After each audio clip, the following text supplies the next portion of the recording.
আসসালামু আলাইকুম ভিউয়ার্স, আশা করছি আপনারা সুস্থ আছেন। আলহামদুলিল্লাহ আমিও অনেক বেশি ভালো আছি। যেখান থেকে ভিডিওটি দেখছেন সবাইকে ওয়েলকাম জানাচ্ছি নতুন একটি ভিডিওতে। আমি মোহাম্মদ মেহেদি হাসান।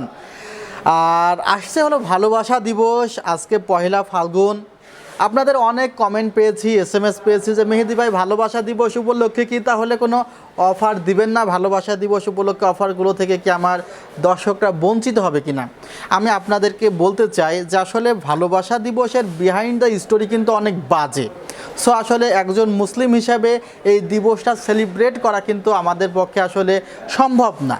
এখন অনেকেই হয়তো বা সেলিব্রেট করছে, এখন যে যার হিসেব সে তার মতো করে দিবে। আমার হিসাব যেমন আমাকে দিতে হবে, আপনারা যারা ভিডিওটি দেখছেন আপনাদের যে ব্যক্তিগত জীবন আছে সেখানেও তার নিজস্ব যে হিসাব আছে সেটি অবশ্যই আপনি মৃত্যুর পরে দিবেন। সো সেই বিষয়ে আমার মাথা ব্যথা তেমন নেই।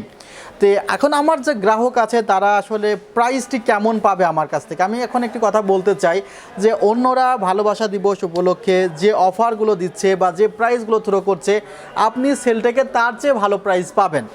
আপনি যখন কোনো প্রোডাক্টের প্রাইস যাচাই করবেন তখন একই প্রোডাক্টের প্রাইস আপনি 2-3 দোকান দেখে যদি আমার সেলটেকে আসেন, আমি মনে করি যে আপনাকে বেস্ট প্রোডাক্টের ক্ষেত্রে বেস্ট প্রাইস দিতে পারবো।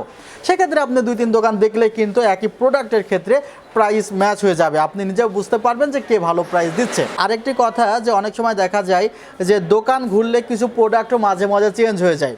এক দোকানদার বলে যে এই মাদারবোর্ড ভালো, আরেক দোকানদার বলে না ওই মাদারবোর্ড ভালো। অর্থাৎ যার কাছে যে মাদারবোর্ড আছে সে সেই মাদারবোর্ডের পক্ষেই কথা বলে। অনেকেই বলে যে এই মাদারবোর্ডে অনেক ফিচার্স আছে, অনেকে বলে না ওই মাদারবোর্ড। এতে কাস্টমার কনফিউশনে পড়ে যায়। শেষমেশ সে হয়তোবা অনেক কনফিউশনে একটি মাদারবোর্ড চুজ করে পিসি বিল্ড করে, বাসায় যেয়ে যখন রিভিউগুলো দেখে তখন সে মনে করে না আমি তো ভুল মাদারবোর্ড চুজ করেছি আমার কনফিগারেশনে। সো আপনারা যদি এমন হয় যে আপনার কনফিগারেশনে আপনি অটুট আছেন যে এই কনফিগারেশন চেঞ্জ হবে না, সেক্ষেত্রে আপনি এই সেম কনফিগারেশন 5-6 জায়গায় প্রাইস নিয়ে কিন্তু একটি জায়গা থেকে পিসি বিল্ড করতে পারেন। তবে পিসি বিল্ড করার ক্ষেত্রে অবশ্যই রেপুটেড শপ থেকে পিসি বিল্ড করবেন, তাদের রিভিউগুলো দেখে নেবেন যে কাস্টমার ফিডব্যাক বা রিভিউগুলো কেমন পাচ্ছে। আপনারা সেলটেক থেকে দুইভাবে পিসি অর্ডার করতে পারেন, একভাবে হলো অনলাইনে, আরেকটি হলো অফলাইনে। অফলাইনে নিতে হলে আপনাকে সরাসরি শোরুমেই আসতে হবে। শোরুমের ঠিকানা new elephant road, Suvastu orchid, ICT Bhaban, 7th floor, 703 থেকে 40। আর ওয়েবসাইটটি ভিজিট করতে পারেন। ওয়েবসাইটের পিসি বিল্ডার অপশন আছে, সেখানে কিন্তু আপনার নিজের পছন্দের পার্টসগুলো দিয়ে কিন্তু পিসি বিল্ড করতে পারেন।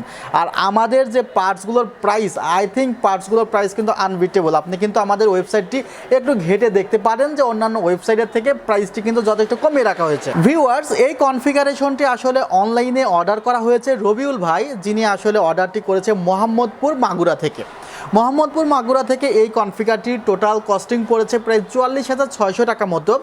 প্রথমে আমাকে রবিউল ভাই তার একটি পছন্দের কনফিগারেশন আমাকে দেয়, এরপরে আমি বলি যে ভাই এই প্রোডাক্ট অফিসিয়াল আছে, এই প্রোডাক্ট আনঅফিসিয়াল আছে, ইত্যাদি ইত্যাদি। তার সাথে বেশ আলোচনা হয়। আলোচনার পরে সে অর্ডার করে। অর্ডার করার পরেও আমি তার সাথে কথা বলি যে ভাই আপনি যে প্রোডাক্টটি অর্ডার করেছেন এখানে কিন্তু কিছুটা কারেকশন করলে আই থিঙ্ক আপনি কিছুটা ভালো পারফরমেন্স পাবেন সেম বাজেটের মধ্যে। বিশেষ করে রবিউল ভাই যেটি করেছিল যে উনি একটি হাই কনফিগারেশনের পাওয়ার সাপ্লাই নিয়েছিল একটু লো, অর্থাৎ যেগুলো আসলে নন ব্র্যান্ড হিসেবে আমরা ধরে থাকি। বাট উনি মনে করেছিল যে এখানে 350 ওয়াট দিলেই তো আমার হচ্ছে। বাট আমি রবিউল ভাইকে বোঝালাম যে বাজেট যেহেতু আছে, আপনি সেই রকম RGB বা গেমিং হেডফোন এখন না নিয়ে পরে নিয়ে সেখানে আপনি একটি ভালো মানের পাওয়ার সাপ্লাই রাখতে পারেন। সেই কারণে রবিউল ভাইকে আমি কনভিন্স করে এখানে অ্যান্টেকের CSK 450 ওয়াটের 80+ ব্রঞ্জ সার্টিফাইড পাওয়ার সাপ্লাইটি দিয়েছি। যে পাওয়ার সাপ্লাই কিন্তু 5 বছরের ওয়ারেন্টি আছে এবং পাওয়ার সাপ্লাইটি কিন্তু 80+ ব্রঞ্জ সার্টিফাইড।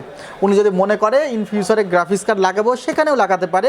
তবে একটি ভুল ধারণা আমাদের মধ্যে আছে যে ইন ফিউচারে যদি গ্রাফিক্স কার্ড না লাগাই তাহলে পাওয়ার সাপ্লাইয়ের জন্য তেমন ইনভেস্ট করা দরকার নেই।